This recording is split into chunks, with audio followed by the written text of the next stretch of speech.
రోజు చూసే entertainment reels, traditional reels ఇవన్నీ ఆ తర్వాత మళ్ళీ కంటిన్యూ చేద్దాం. ఇది జస్ట్ ఫర్ చేంజ్ కోసమని. Oh my God! నా ఏషాలు నాకే ఎక్కువ అనిపిస్తున్నాయి. తిట్టకండి ప్లీజ్. సో, ఈరోజు ఏమైందంటే మా ఆయన బలవంతంగా పద పద పద పద పద అని లాక్కెళ్ళారనమాట. సాటర్డే ఆఫ్టర్నూనే హ్యూస్టన్‌లో జీపర్స్ క్లబ్ ఉంటదనమాట. అంటే జీప్ ఓనర్స్ అందరూ ఒక క్లబ్ లాగా తయారయ్యి ఉంటది. నాకు తెలిసి అసలు ఎవరు ఇండియన్స్ ఉండరు. సో, అక్కడికి నేను రాను ఎందుకు అన్నాను. కాకపోతే ఏం కాదు లెట్స్ గో పద బావుంటదని. అక్కడ ఒక పార్క్ ఉంది. మా ఇంటికి ఒక 1½ అవర్ దూరంలో. అక్కడేందంటే ఆఫ్ రోడ్ ట్రైల్ అనమాట. అంటే మామూలుగా హ్యూస్టనే కాదు యూఎస్ అంతా ఎక్కడ చూసినా కానీ బ్రహ్మాండమైన రోడ్లు ఉంటాయి కదా! ఇలా జీపర్స్ ఎంజాయ్ చేయాలి అంటే ఆఫ్ రోడ్లు, డర్ట్ రోడ్లు ఇలా వాటర్‌లో ఆ థ్రిల్లింగ్ ఎక్స్‌పీరియన్స్ కావాలి అంటే yes you have to pay. Per పర్సన్‌కి $20 పే చేసి అదొక పార్క్ ఉంది వెళ్ళామన్నమాట. థ్రిల్లింగ్ ఎక్స్‌పీరియన్స్ అంటే థ్రిల్లింగ్ ఎక్స్‌పీరియన్స్ అనమాట. అక్కడ ఈరోజు మేము వెళ్ళినప్పటికైతే ఒక 50 పైన జీప్లు ఉన్నాయి కానీ యాక్చువల్‌గా ఇదివరకు వెళ్ళినప్పుడు ఒక 200 జీప్లు వచ్చాయన్నమాట. కానీ ఇదే నా very very first time of road jeep driving experience అనమాట. మామూలుగా మనకి ఇండియాలో ఆఫ్ రోడ్ చాలానే ఉంటాయి. విలేజ్ సైడు ఘాట్ రోడ్లు, శ్రీశైలం అలా వెళ్తే కానీ ఇది ఇంకా అంటే ఇంకా ఎగ్జాటిక్గా ఇంకా ఎక్కువ ఎత్తులు తగ్గులు అలా ఉన్నాయన్నమాట. అక్కడికి నిజంగా నేను గునుగుతా వెళ్ళాను. అబ్బా ఏంటో బోరింగ్ ఉంటుంది అని వెళ్ళానా. అక్కడికి వెళ్ళేసరికి ఒక చాలా అంటే ఒక దాదాపు ఒక 200 మంది పీపుల్ అయితే ఉండింటారు అక్కడ.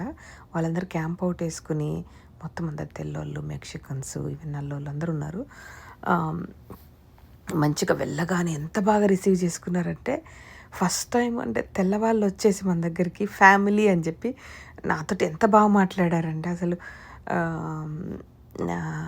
ఏంటి ఫీల్ ఫ్రీ ఇది అంటే మేము అన్ని రిలీజియన్స్ కాదు, ఎక్కువ అని కాదు తక్కువ అని కాదు, నీ దగ్గర ఎక్కువ రేట్ జీప్ ఉందా తక్కువ రేట్ జీప్ ఉందా, పాత జీప్ ఉందా కొత్త జీప్ ఉందా ఇలా కాదు, వేర్ ఆల్ జీప్ ఓనర్స్ ఉందా జీప్ ఫ్యామిలీ, ఇది వెల్కమ్ టు జీప్ ఫ్యామిలీ అని చెప్పేసి ప్లీజ్ ఫుడ్ తినండి అని చెప్పేసి అంటే మన ఇండియాలో కదా మర్యాద చేస్తారుగా అలా అనమాట. ఒక ఆయన వచ్చేసి మొక్కజొన్నలు కాలుస్తూ ఉన్నారు, తినండి చెప్పేసి ఇచ్చారనమాట మా ఇద్దరికి.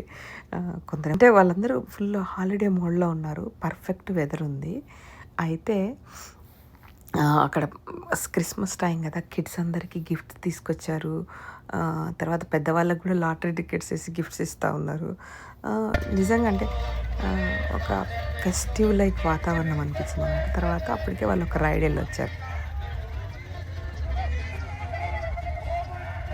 తర్వాత యాక్చువల్ మేము వెళ్ళిన తర్వాత ఒక 2 అవర్స్ తర్వాత స్టార్ట్ చేశారనమాట రైడు.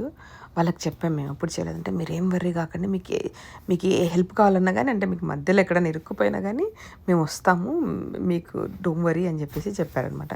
రిలేటివ్లీ ఈ ట్రయల్ కొంచెం అంత రిస్కీ కాదు, ఇది సింపులే. ఎస్పెషల్లీ మీరు డ్రైవ్ చేసే వ్యాంగ్లర్ రూబికాను అసలు దానికి ఏం ఫరక్ పడదు, యూ విల్ ఎంజాయ్ ఇట్ అని చెప్పారనమాట. సరే బక్లప్ చేశాను. అప్పటిదాకా నేను నర్వస్ ఉన్నాను.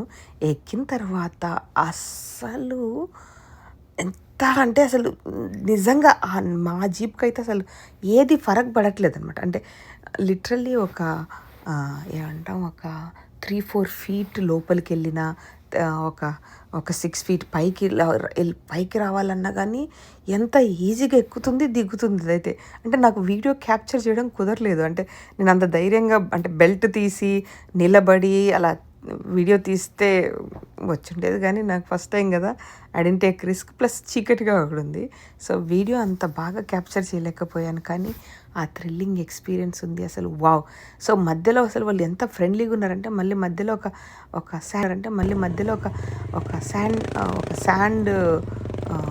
శాండ్ ఏరియా ఉందన్నమాట మధ్యలో. అంటే ఈ ట్రయల్ మధ్యలో. సో ఆ శాండ్ ఏరియాకి వచ్చేసరికల్లా అందరినీ సర్కిల్గా పార్క్ చేయించి ఒక 10-20 నిమిషాలు దాదాపు ఒక 20-30 మినిట్స్ ఆగుంటారు అక్కడ. మళ్ళీ ఆగి అన్నీ మంచిగా మాట్లాడి అందరిని ఎంత బాగా రిసీవ్ చేసుకుంటారంటే ఇంకా మళ్ళీ తర్వాత అక్కడ నుంచి మళ్ళీ రైడ్ కంటిన్యూ చేసేసి మొత్తం మళ్ళీ క్యాంపింగ్ ఏరియాకి వచ్చేసి ఇంకా సరే ఇంకా మేము ఎందుకంటే వాళ్ళందరూ అక్కడ నైటే ఉండేలాగా ప్లాన్ చేసుకున్నారు అనమాట.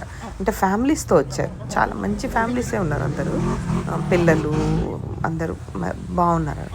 భలే అనిపించింది ఆ ఎక్స్పీరియన్స్ మాత్రం. ఇంకా మేము వచ్చేసాం, మేము అరౌండ్ 8 o'clock అట్లా బయలుదేరి వచ్చేసాం. సో మేము ఒక 1 hour ఉండి వెళ్ళిపోదాం అనుకున్న వాళ్ళం, అక్కడ 4 hours అంటే టైం ఎలా గడిచిపోయిందో కూడా తెలియలేదు అనమాట. చాలా అంటే చాలా బాగా అనిపించింది. సో వీళ్ళందరూ ఏంటంటే గ్రూప్స్ లాగా ఫేస్బుక్ గ్రూప్స్ ఉంటాయంట. ఫేస్బుక్ గ్రూప్స్లో అంటే మేము కూడా జాయిన్ అయి ఉన్నాము. ఇంకా నెక్స్ట్ కొన్నిసార్లు వాళ్ళు అవుట్ ఆఫ్ స్టేట్ కూడా కలిసి వెళ్తారంట. చాలా బాగుంటుంది, మీరు నెక్స్ట్ టైం రండి అది అని చెప్పేసి చాలా అంటే చాలా బాగా రిసీవ్ చేసుకుని it was really thrilling experience. నేనైతే నా గోల్ ఏంటంటే ఈ జీప్ వచ్చి మాకు 1 year అవుతుంది, అసలు ఇప్పటిదాకా అసలు టైం వేస్ట్ చేసాము, అసలు ఎంజాయ్ చేయలేదు జీప్ని. ఓ మై గాడ్, మనం we should do these kind of things more often అని చెప్పేసి మా హస్బెండ్కి చెప్తా ఉన్నాను అనమాట, ఫ్రెండ్స్ని తీసుకురావాలి, ఓ మై గాడ్ అది ఇది అని చెప్పేసి. చాలా అంటే చాలా బాగుంది. I just wanted to share this experience. అంటే అందరికీ అంటే నాకే జీప్ ఉన్నా కానీ ఒక 1 year నుంచి నాకే ఇలాంటి ట్రయల్స్ ఉంటాయి, అది విత్ ఇన్ మా సిటీలోనే ఇలాంటి యూజువల్గా ఇలాంటి ఎక్స్పీరియన్స్లు అంటే మనం ఎక్కడికో వెళ్ళాలి అయితే కానీ ఉండదు కదా. మేము లాస్ట్ టైము కేరళ వెళ్ళినప్పుడు జీప్ తీసుకున్నాము, కాకపోతే that was just a jeep ride అంతే. అంటే ఇట్స్ నాట్ దట్ అడ్వెంచరస్ కాదు, ఇది టోటల్లీ అడ్వెంచరస్ అనమాట. నందికొండ బాగుల్లోనా భయాలు పెట్టకు, ఎల్లా కొమ్మ నీడల్లోనా నీడల్లే వస్తా. It's going to be thrilling, baby. వాళ్ళ మోనీలో ఇప్పుడు చెప్పుద్ది పొమ్మని బైపాస్ ఉంది అంటే. If you want, it's okay. I think we can make it. I think we can make it. Yeah, you can make it. You are there to help us. Thank you. పద. Yeah. అమ్మో డ్రోన్లు పెట్టారు దేవుడా. You can do it, baby. You can do it. ఇక్కడ చూడండి, ఒక car చూపిస్తాను, దాని మీద ఆయన చూడు ఏమని రాసుకున్నాడో. Life is too short to drive boring cars, drive Jeep అంట.